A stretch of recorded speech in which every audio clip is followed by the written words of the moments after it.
Welcome to the Wisdom Circle. To subscribe or follow us on your favorite podcast platforms, please visit us at www.thewisdomcircle.com. Hello, everyone. Welcome to the Wisdom Circle. I'm Tony Ponturo, along with my longtime friend and co-host, Ray Warren. Hopefully you've caught our podcast either by audio or visual. I know it's not necessarily a pretty sight visually with Ray and I, but we're going to enhance that today. Ray, how are you doing? I'm doing good. Yeah, just nice weather coming. Summer's on the way. Enjoying everything that's going on, except for some of the global events that are kind of wild. Yeah, I mean, it's we try to stay away, but there's so much. The world's a crazy place.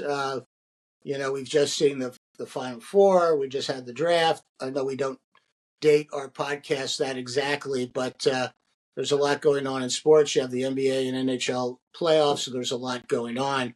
And I think that leads us really perfectly to our guest today. And I'm really excited. Lindsay Krasnoff is a friend for, I'm going to say, maybe 6 or 7 years. We met at a conference at Columbia, and we have, time to time get together and exchange notes. Lindsay is a really respected executive in sports diplomacy that probably got some basis when she was with the State Department. So she understands the big world and the sports world.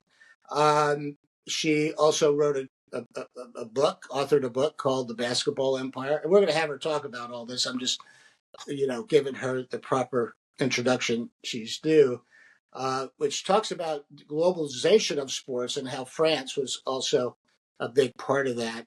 And then, as important, she's a clinical faculty member at NYU, passing all this great information and learning and teaching on to the students at NYU. So, Lindsay, welcome to the Wisdom Circle. I'm really excited to be on the show today with you guys. Yeah, and beyond what I just said as a setup, why don't you tell our listeners how you sort of transitioned from the State Department to really focusing your career in sports diplomacy and how important that is. Sure, of course. So I'm originally from Boston.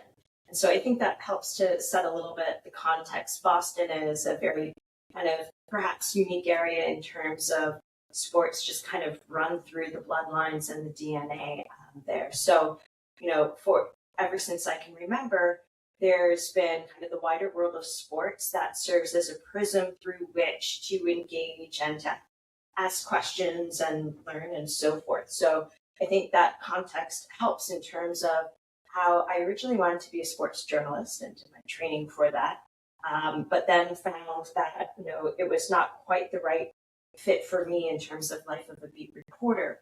And I retooled and did my training as a historian, and that's kind of where I was able to look more deeply at a lot of the kind of bigger so what questions that I had in and around the sports world and kind of trace back some of the roots of that.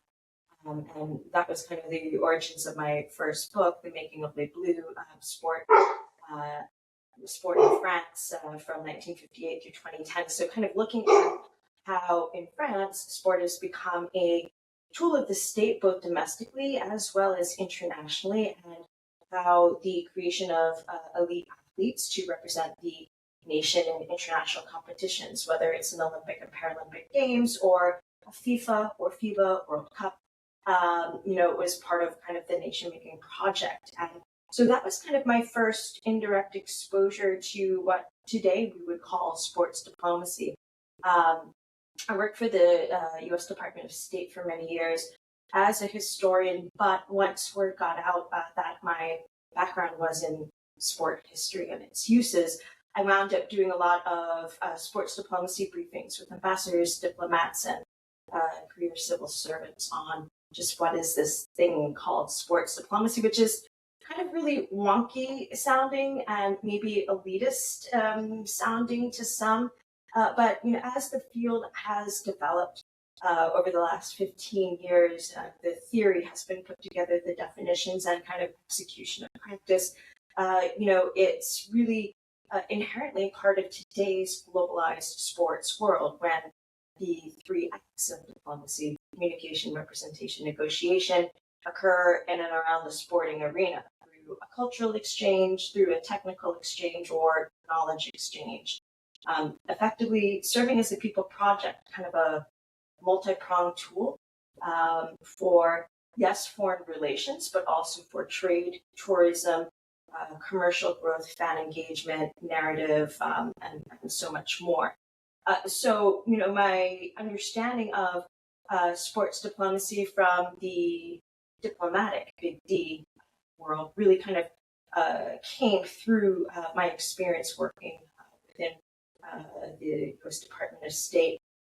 But when I separated from the government years ago, 2015, I, wound my way back into the private sector and started a consultancy using my expertise in sports diplomacy, which comes both from my work experience as well as my continued research and scholarship. So looking at the different examples that we now have on the record, both past as well as current day, of how sports diplomacy is actually being engaged and what it does and its pluses and minuses. And the interesting thing is that thanks to our internet connected social media world, also with the internationalization of many sports leagues, teams, there's a lot of sports diplomacy today that is driven not by government and their representatives, but by those from the sports world. So kind of sports world stakeholders, whether it's federations, teams, leagues, individual athletes, coaches, media, sponsors, etc. So it's been a really interesting journey in terms of not quite linear for me. And I joined the full-time faculty at New York University's Tisch Institute for Global Sport about a year ago to teach sports diplomacy within our sports management and sports business program. So kind of, taking the sports world side of the equation and helping to build it out. That's great. Ray? Yeah, wow. It's funny because I think I just when I was reading about you and Tony and I talked a little bit, sports diplomacy is so bear with me. It almost feels like an oxymoron at some point, right? Because sports is about like trying to win and beat the other guy, whereas diplomacy is about building unity and getting people to look on the same page. And Tony and I, our diplomacy was like if we were doing a deal, we trusted each other and we wouldn't like fight with each other. We would be nice to each other. But that's our version of diplomacy. I don't know how far afield it is from what you're trying to accomplish, but I think what I'd love to understand more about, a little bit is like if I looked up sports diplomacy in the dictionary, what would it say? And I understand all about the internationalization of sports. We've talked about FIFA wants to be bigger in the US and every US league wants to be bigger everywhere, but where FIFA's already big. What's not the objective, or what are the objectives? If there were three things that you advise people from both sides of the table. If you said, okay, State Department, here's what we're trying to do. Gianni Infantino, here's what you need to do. It like, what are the moving parts, kind of like? Well, so it's going to be different in pretty much any situation. And, to back up a little bit to your earlier point that, sports diplomacy might seem like a bit of a contradiction. When you think about it, if you have a team, say an NBA team or a WNBA team, in which both leagues, we have, the NBA this past season, nearly 1 in 3 players was born overseas and trained overseas, right? The WNBA, the percentage is, we don't know what the current percentage for this current season will be. They're still signing contracts, but Last season, it was 21% of their player labor force was international. This season, it's set to be a little higher than that.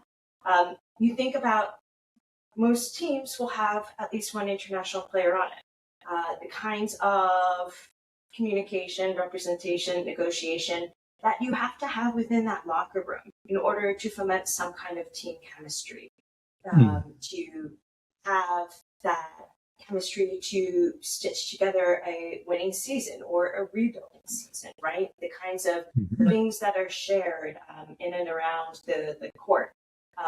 You look at, for example, I think the San Antonio Spurs are perhaps one of the most highly visible examples of this right now with their current star, Victor Wembanyama from France, who is perhaps France's best ambassador in the United States.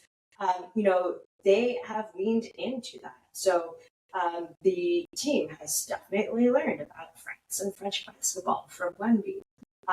There's a French language fan account. They really embrace that and do a lot of partnerships with French fan groups and building community overseas in France, particularly the area in Paris where Wemby is from and trained. So, just that kind of, first blush example is just one kind of that's great. indication of the kind of thing that, this can be. Sports diplomacy, of course, can also be, Team USA versus Team France in the gold medal Olympic basketball games, both on the women's side as well as the men's side. The competition therein, but also they shake hands afterwards, right? Here, sports diplomacy is really a way to bring people together, to facilitate conversations, all kinds of conversations, good and bad, helpful or not. And to have those kinds of interactions and better understandings of each other, regardless of the actual outcome. Yeah. So I'll tell you one more, and I promise I won't hijack again.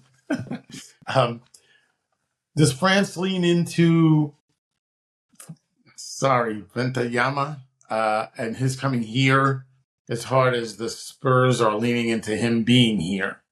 Like, are they saying, hey, we'd really love it if he would have stayed in the French league? And, I don't know, because now you've opened up a totally fascinating topic about sports diplomacy that I think it lies one or two or three layers under the hood of people want their local team to do well, people want to bet, people want to watch, and the whole, like I'm thinking of all the Mets or the Dodgers where you've got teams coming from players from Asia, players from South America. And the whole thing about integrating that into the clubhouse and onto the field, which is what so maybe I'm just a neophyte, but I don't know that I've spent a lot of time thinking about it. And it's really exciting to hear you talk about it. Yeah, and it's also interesting in terms of how different teams or organizations embrace that. They bring their international players into part of their DNA, and then the story they tell. Look at the Dodgers. That obviously they have Shohei Ohtani, one of the best players in baseball in the world right now, but the Dodgers actually have a deeper history of ties with Japan. The previous Japanese players or goodwill toured to Japan back in the 1950s, I think. So, there can be these lineages that might not be as widely known, but, can be embraced by the clubs. To your very specific question on does France embrace Wembanyama playing in the NBA, I think there's a certain degree of pride. The player who is pretty much lined up to be the next face of the NBA is French. The French leagues also are far less commercialized, mediatized, and followed domestically. So, there's also that acknowledgement that there is not much necessarily keeping him there immediately. Right.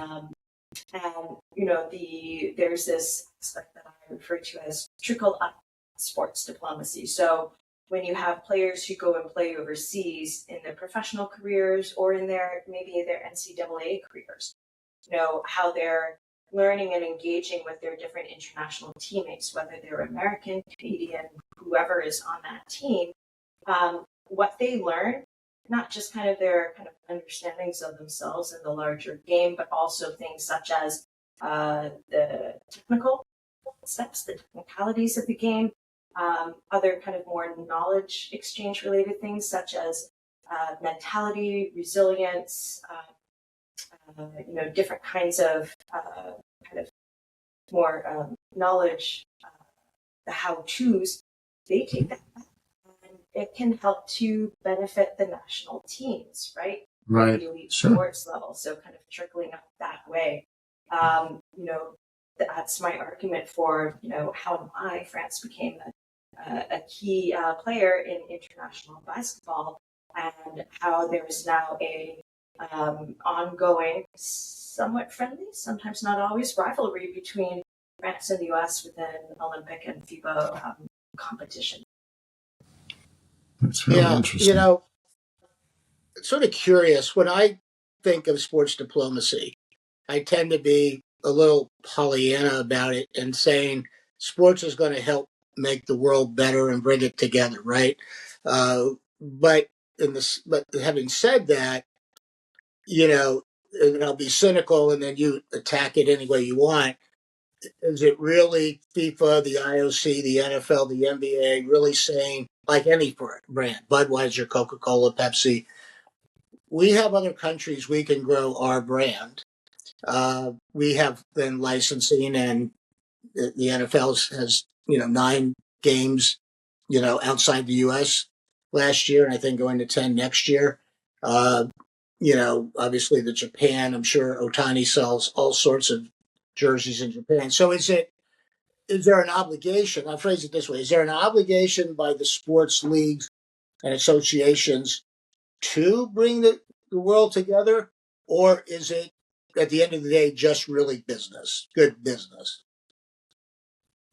I think that's a really interesting question. Yes, sports can be used towards more lofty goals, such as, working towards peace or working towards greater inclusion or equality, but they are not the magic wand, right? They are a tool in a toolbox. And I think the same applies kind of on the business side as well. The sports diplomacy can help to facilitate the growth of your team or brand or your expansion internationally, but it is not the only thing, right? It is a tool that you can use in that. And here we kind of get into the narrative and storytelling aspect of it. For example, you're going to have great difficulty trying to expand your brand internationally if you're not viewed as an authentic, good kind of global citizen, right? Take the example of, I'm just trying to think about, there's a webinar through the Stimson Center, which is one of the think tanks based in DC, called Player to People Diplomacy. And I moderated that panel with Troy Vincent Sr. of the NFL and Don Davis, who at the time was still with NFLPA. And, I forget which one offhand, but they were, describing how through their American football experience, they had gone overseas on a trip, and, they had noticed that some colleagues were not necessarily the most diplomatic in their approach with their local counterparts, right? There was an expectation that because of the league that they represented, that everything would be done according to what they wanted, when they wanted, and how they wanted. And so either Troy or Don, and I'll provide the link so people can watch this, they said, that's kind of counter to this ethos of, sports diplomacy, where you go and engage, but you also understand you're playing in someone else's sandbox, and you want to be a good, partner in that, a over-demanding one. So, here sports diplomacy can be a tool for leagues or teams or businesses within the sports world to build internationally, but to do so with authenticity, with grace, the elements that come with this case being the sports student. Show that you're willing to engage and that it's a two-way exchange. It's not just one way, here's my way, here's how we're doing it, goodbye. Because if you do the latter, you're not going to win very many fans, business deals, or whatnot with that kind of attitude in today's world. Yeah, and I think, I'm curious about your students or what you think about this, because when I used to advise, well, when I taught at NYU and then advised students at Columbia, and I would talk to international people, again, that came from different countries, I said, to me, that was sort of a nice asset to have. Obviously, they didn't have a choice. They were either Chinese or Spanish or whatever, Japanese.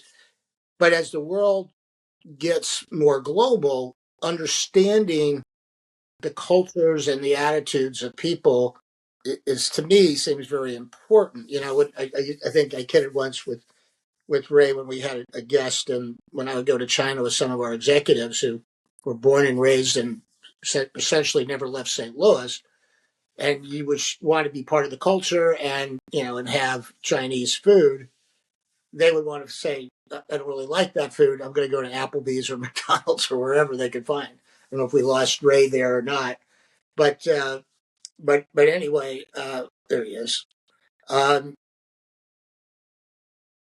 Okay, so what's your perspective on that, or how do you, when you talk to your students, do you try to sensitize them to understand different cultures?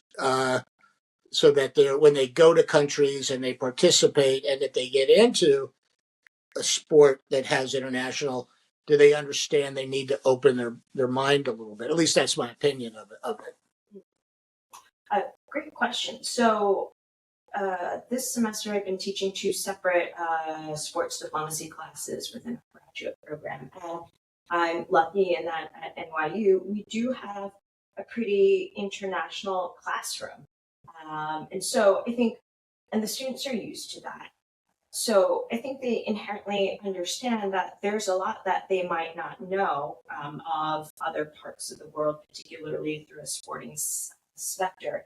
And they ask the questions. I think they also very clearly understand that cultural agility is going to be ever more important in their careers moving forward. Very much to your point, Tony, that if you want to work within the sports space, the path forward, it is global, regardless of pretty much wherever, whichever sport or whatnot you're in. But that too, that cultural agility, wanting to learn about, another sporting context to better understand it, and then how you engage with it. I think they also realize that that's going to be key for any kind of onward growth that they might be proposing as their value prop for any future employer. And so, cultural agility is a skill. It's something that we all work on. I think it's not something that one is immediately born with, but that is part of the process. When we look at the overseas expansions of the U.S. pro leagues, NFL has only kind of more recently started, right? They're relatively later to the game. NBA was kind of one of the first ones out there, MLB. And so, they've been looking particularly at how NBA has done it. And NBA has gone about it. Obviously, they still, have the ego, but I would argue, and, happy to get into the discussion, but I would argue that the NBA has gone about its international expansion pretty well in terms of, obviously, yes, still have the ego of, being one of the, if not one of the elite championship in the world, but also going into some of these other basketball cultures and areas and, having those exchanges, even as, take the example of Basketball Africa League, which is their joint partnership with FIBA, the first Pan-African professional sports league in Africa. They're currently underway as we're recording in their 6th season. But while they are, instituting certain sorts of norms or standards from the NBA itself, it is very tailored, very customized to the local basketball cultures in which those teams in the different host cities are operating. So it's still a very uniquely African league and product, even as they're taking some of the best practices from the NBA. So I think that's an example of where you can still have the ego, but still engage through sports diplomacy as part of, not the only tool, but part of the toolbox that you use for your international growth. But yeah, my career trajectory has definitely not been linear. I've had to make different decisions at different points of my career, mostly based on the kinds of opportunities that were on offer. I think one of the things I learned early on is that you always throw your hat into the ring for consideration, even if it's not something that you really think that you want. I remember when I was finishing my PhD program, it was right as the 2007-2008 financial crisis. And all of a sudden, a lot of the tenure track job openings for early career academics and historians were withdrawn from the market. No one could afford to retire. No one could afford to replace the faculty. So the only one who was hiring at that point was the U.S. government, and they had a search notice out for historians with the PhD. And I submitted my application. I still really don't know why to this day. Probably because it was the only one that was accepting applications. I trained as a historian of modern Europe, so not U.S. And with a sports focus. I had previously lived in Washington, D.C. during my undergraduate, and I really didn't have a burning desire to go back. My family's all from New England, and I had spent many years in New York. But I got a call asking me to come in and interview. Long story short, when they made the job offer, I initially did not want to take it. But my dad encouraged me to say yes, because he pointed out not only was it a good foot in the door in terms of foundation and first early step, but it would allow me the time to figure out what I wanted to do next. I could probably utilize the different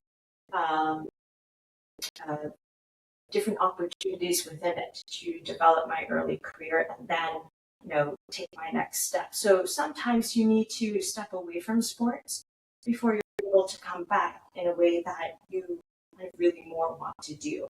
And so being open to outside opportunities, I think, is perhaps one of the biggest lessons I've learned and has allowed me to do what I wanted to do.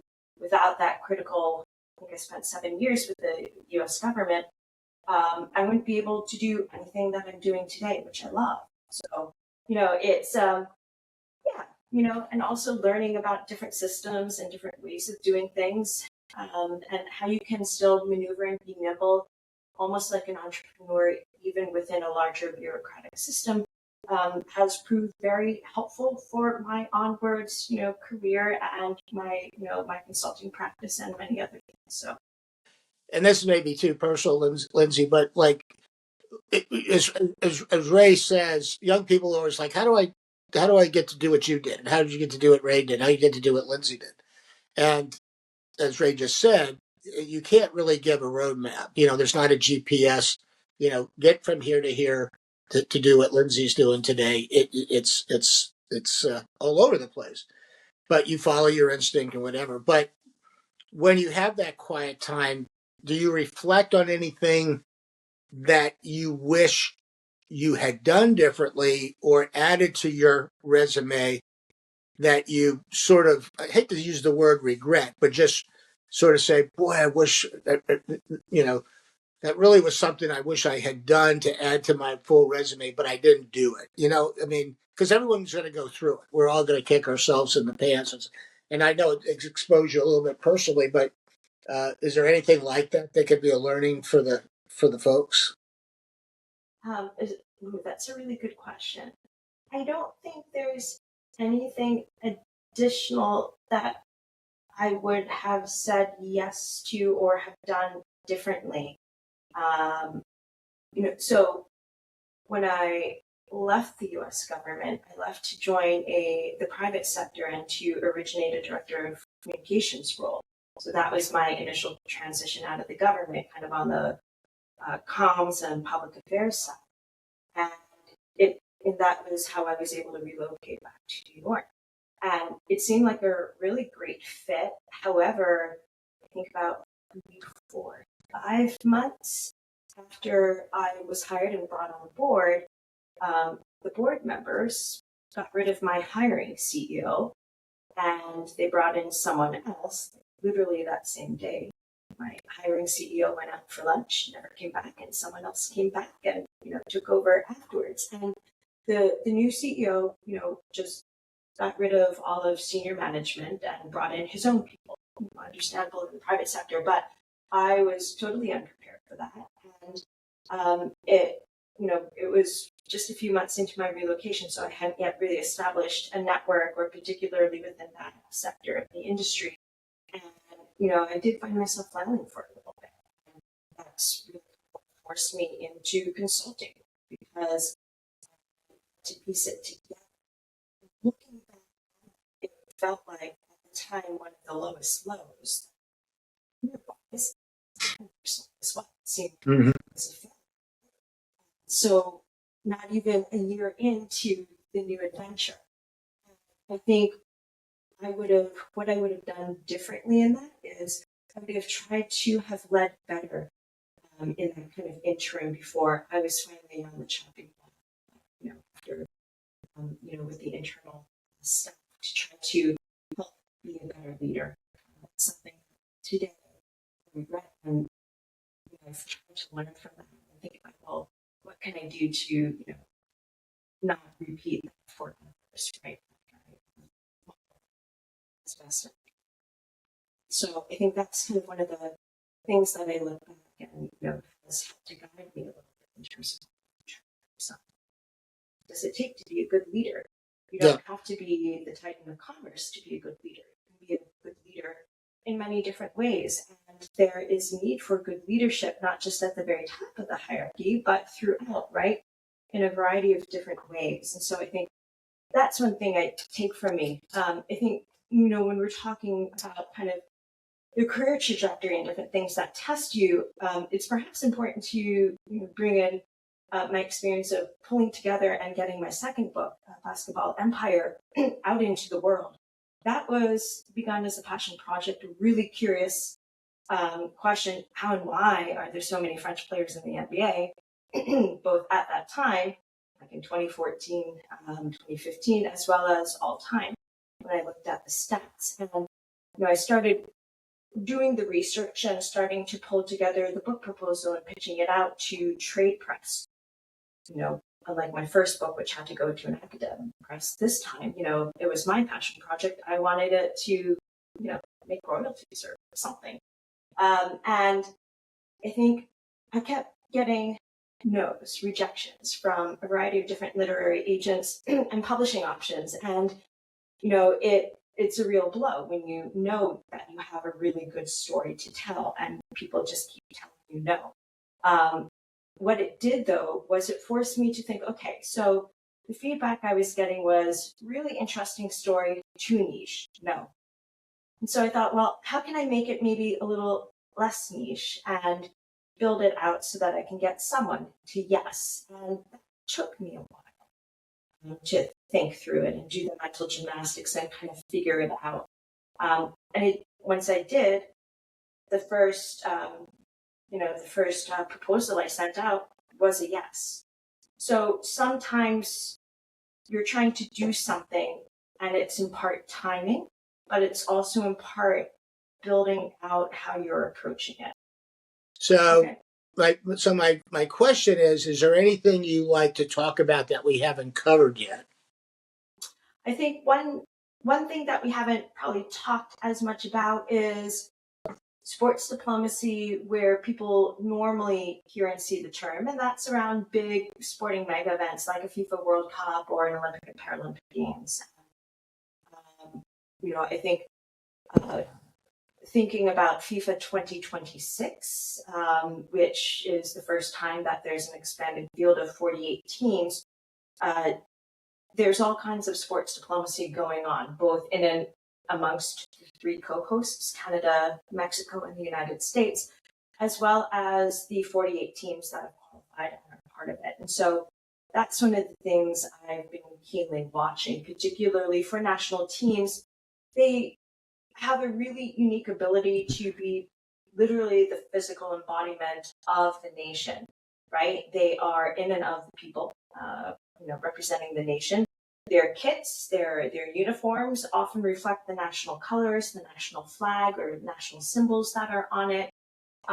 They represent that nation's sporting heritage and tradition, as well as kind of its cultural ideals. And the stories that they tell, both through the game that they play, as well as in how they talk about their presence there, and what goes into making that national team and doing what they do. It's a really interesting look at the sports diplomacy lens. And so I'm looking at what kind, how is the global audience, but particularly the local audiences around where these teams are going to be base camped or playing their games. How are they learning about those different teams, but also the nations that they represent? What are they learning, and what do they take away from that? And I think it's really intriguing when we think about teams such as Iraq, who, we usually only hear about Iraq in the Western press as it relates to war, religious radicalism, strife, right? All kinds of very negative sorts of things. But here they are playing on the world's biggest stage. They're going to be base camped in West Virginia. And, what they're, how they're going to be able to communicate and engage with both that local population around their base camp, as well as within they are in the group of death, but also, with others through their appearance at this world stage. Yeah. No, it's an interesting time, and because sports should be doing what I think, which is bringing the world together. But there's so much tension and bad examples out there, and as a country, personalize a little bit, we're not as, I think, as embracing as we think we are. And maybe I'm tainted about it, but and then, which is a little, you know, listen, big sports about making money, but when you have FIFA come in with the hotel rates and the ticket prices, and it just looks like, how can we gouge the consumer? Rather than we sort of have plenty of money here, we get big rights fees. Let's be at least reasonable about it and leave some level of good impression. But it doesn't seem to be a priority. So if you were advising FIFA, and tell me I'm full of it, what would be the three things you would say to get out of the experience of being in the U.S.? Obviously, they're in Canada and Mexico, and what they would want to take out of it in sort of the recap report. Yeah, great question. And, it's kind of an example of anti-sports diplomacy. So just as sports diplomacy can do a lot of more positive related things, it can also fire, right? It can, in this case, possibly a negative brand reputation, right? It can hurt the brand, it can hurt the product. We know the football on the field, the soccer on the field, it's going to be an amazing product. We know that. Right. But, the brand identity with FIFA, with the World Cup, with possibly the co-hosts, I think that's currently, up for debate, given, the many things you listed, as well as some of the other ongoing things. If I were to advise FIFA, ticket prices. I'm not going to any games. Right. And I've been working in and on, football for over 20 years. So, ticket price is one. Two, I think they need to do a better job communicating with global as well as the co-host audiences, where the money is going and where the fault lines are in terms of why they're not helping in terms of mass transit costs and so forth. Right. And three, perhaps they need to rethink some of their messaging. So a lot of it is kind of all that interconnected tissue, because we've seen there's already been quite an amount of damage done. Yeah, when I was in Moscow for 18 World Cup and Qatar, the subways were free. I mean, they just wanted to get people out there. I have an article in my phone, which I won't bother looking for, but I think the MTA is charging $100 to go from New York City to the stadium. Yeah. At least, yes.